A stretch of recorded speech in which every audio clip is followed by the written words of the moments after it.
Les réseaux sociaux, c'est à la mode, ces pages virtuelles grâce auxquelles on se fait plein d'amis, qu'on ne voit pas d'ailleurs pour la plupart du temps. Sauf quand du virtuel, on passe au réel. Les soirées qui s'organisent grâce à cela ne se comptent plus. Reportage à Nantes, Olivier Quentin, Antoine Repère. Sébastien, 33 ans, sur OVS depuis juillet 2008, pour élargir mon cercle d'amis. Flo, 31 ans, sur OVS depuis août 2008, suite à des conseils d'un ami pour aller faire une balade moto où on pouvait être 15 à 20 pour pas être que 2. Il y a peu de temps, Sébastien et Florence ne se connaissaient pas. Ce soir, ils partent ensemble pour une sortie proposée par le réseau OVS. On va sortir, un réseau national implanté sur le net. Alors c'est quoi la soirée ce soir? Soirée tarot, tournoi de tarot. Ce soir, c'est le 4e opus du Tarot Tour à 4, par tirage au sort des tables, comme d'habitude.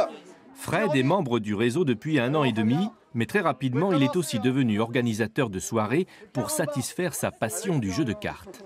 Contrairement à certains sites de rencontres où tout se fait derrière un écran et où on sort très peu, là, on s'inscrit à une sortie et donc ça nous oblige à sortir, donc à aller rencontrer du monde et à quitter le monde virtuel pour aller vers le monde réel, tout simplement. Ça fait pas très longtemps que je suis inscrit, ça fait 3 mois. Mais je suis parti au ski la semaine dernière avec 2 copains d'OVS en fait, que je connaissais pas très bien on va dire. Et ça s'est super bien passé quoi. Même si les célibataires sont nombreux sur ces sites, on aime bien insister sur la notion de réseau de rencontres amicales, où chacun peut lancer un thème de sortie. Ce même soir, sur le même site internet, un adhérent a proposé une petite bouffe. Ils sont 4 à tenter la rencontre. Rencontrer de nouvelles personnes, aller vers les autres. Et ça marche hein? Ça marche. Même affinité et plus, ça marche en plus. En tant que femme, c'est pas évident. Et pourtant vous avez fait le pas. Bah oui, parce que moi j'ai un travail qui me prend beaucoup, donc j'ai besoin de sortir aussi, donc de me faire des nouveaux amis. Les réseaux du même genre sont nombreux. Le Boost, réseau purement nantais, proposait d'aller boire un verre dans un bar. Mais là, personne. Comme quoi on peut aussi se faire poser un lapin sur le net. Pendant ce temps-là, tout à côté de nos joueurs de tarot, un autre groupe s'est installé. Eux aussi avaient pris rendez-vous sur un coup de clic. Il y a vraiment toutes les personnes, il y a 18 jusqu'à 60 ans que j'ai rencontré. Il y a vraiment toutes les personnes, moi j'avais 21 ans, ma copine aussi. Et alors comment se fait-il qu'à 21 ans, on ait besoin de ce genre de réseau pour se faire des amis? Bah justement pour rencontrer des personnes qu'on n'aurait pas rencontrées ailleurs, des personnes plus âgées.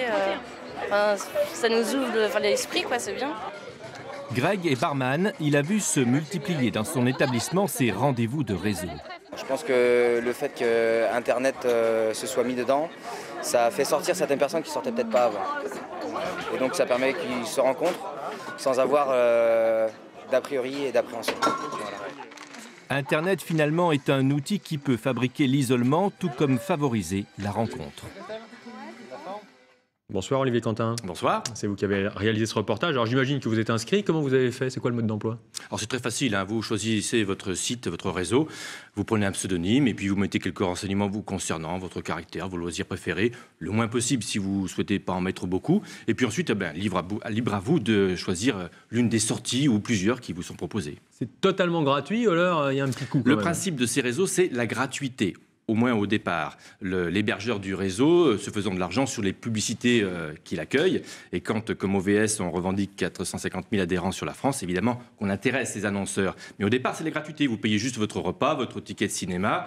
Par contre, si vous voulez aller sur des réseaux, comment dirais-je, plus précis, plus restreints dans ce réseau-là, le réseau VIP par exemple, là ça commence à devenir payant. C'est comme partout, au départ c'est gratuit, puis après il y a des options payantes. Ouais, il y a quand même un petit côté, on l'a vu dans le reportage, club de rencontre, non?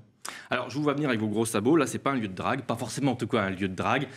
Si vous êtes muté dans une ville où vous ne connaissez personne, vous pouvez rapidement vous faire un bon réseau d'amis, ou même vous pouvez élargir votre réseau d'amis, vous allez toujours trouver quelque chose qui correspond à vos goûts.